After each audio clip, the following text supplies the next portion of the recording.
നമസ്കാരം. നഗ്നപാതരായി നടക്കുന്നത് നല്ലതാണോ? അതാണ് ഇന്നത്തെ ചോദ്യം. നമ്മളെല്ലാവരും വീട്ടിനുള്ളിലും പുറത്തും ചെരുപ്പ് ഉപയോഗിച്ചാണ് നടക്കുന്നത്.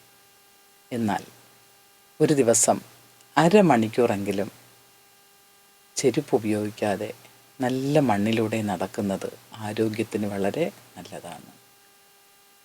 ശരിയായ രീതിയിലുള്ള രക്തചംക്രമണത്തിനും ആരോഗ്യകരമായ ജീവിതത്തിനും അത്യന്താപേക്ഷിതമായിട്ടുള്ള ഒരു വസ്തുതയാണ് നഗ്നപാതരായി കുറച്ചു ദൂരം നടക്കുന്നത്. പരുക്കൻ പ്രതലത്തിലൂടെ നടക്കുമ്പോൾ പാദത്തിനടിയിൽ നേരിട്ട് മർദ്ദനമേൽക്കും. ഇത് ശരീരപ്രവർത്തനങ്ങളെ ഉദ്ദീപിപ്പിക്കും. പാദത്തിനടിയിൽ ഞരമ്പുകൾക്ക് ചലനമുണ്ടാകുന്നു. തലച്ചോറ്, ഹൃദയം, കിഡ്നി, കരൾ മുതലായ അവയവങ്ങൾക്ക് പ്രവർത്തനം ത്വരിതപ്പെടുത്താൻ സഹായിക്കുന്നു. ഒരു അക്യുപഞ്ചർ ഇഫക്റ്റ് ഇതിൽ നിന്നും നമ്മുടെ ശരീരത്തിന് ലഭിക്കുന്നതാണ്. സമയം കിട്ടുമെങ്കിൽ കാൽവിരലുകൾ ഏതെങ്കിലും ഒരു മോയ്സ്ചറൈസർ ഉപയോഗിച്ച് ദിവസവും നന്നായി മസാജ് ചെയ്താൽ, പ്രത്യേകിച്ചും ഡയബറ്റിസ് ഉള്ളവർക്ക് വളരെ ഗുണം ചെയ്യുന്ന ഒരു കാര്യമായിരിക്കും.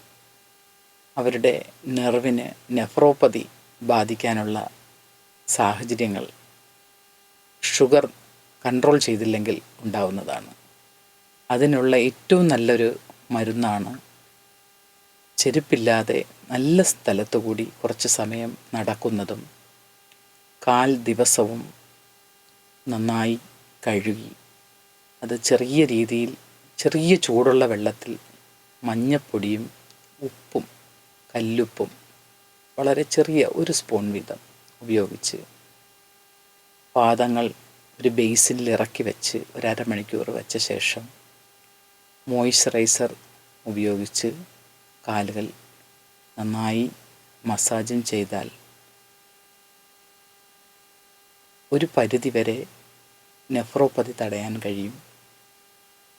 ഈ നടത്തത്തിലൂടെയും ഈ മാതിരി മസാജ് ചെയ്യുന്നതിലൂടെയും വളരെ പ്രയോജനം ചെയ്യും.